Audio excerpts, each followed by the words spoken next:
មួយនេះមើលតែ app មួយហ្នឹងក៏បានដែរយើងចង់រកទីតាំងហ្វាស់ឆាយបូឡានថៃ7ហ្វាស់ឆាយក៏បានមកឆាយក៏បានចឹងខ្ញុំសាក search រកទីតាំងនេះបាយមួយនៅ Eon មានណាបងEon មានចៃ Eon 3 60 ម៉ែត្រម៉ល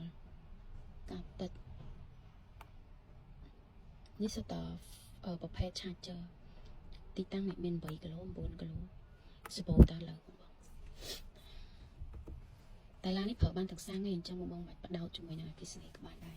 ក៏ព្រោះគាត់ពេលបំងទិញទៅគេតម្លៃឆាំងសាក7គីឡូវ៉ាត់ជូននេះសាកទៅនៅផ្ទះប្រើពេល3 21 4បើសិនជាថ្មសល់តែ 10% ឬក៏ 15% អាចសាកពេល4ម៉ោងមិនពេញនៅពេលដែលពេញវាផ្ដាច់អូតូម៉ាទិកឯងអញ្ចឹងកន្លែងហ្នឹងឯងបងអត់ផងទេដោយសារអីឡានរបស់ BYD ទាំងអស់មិនថាប្រភេទ hybrid អគ្គិសនីសុទ្ធឬក៏អគ្គិសនីបូកសាំងទេវាមានដុំមួយសម្រាប់ផ្ដាច់ពេលដែលពេញណាដុំហ្នឹងអានេះយើងរៀងពិបាកបើកនេះនៅក្រុមនេះពេលដែលគេហៅថាអូតូបិទហ្មងអូតូអោសនេះនៅក្រុមនេះ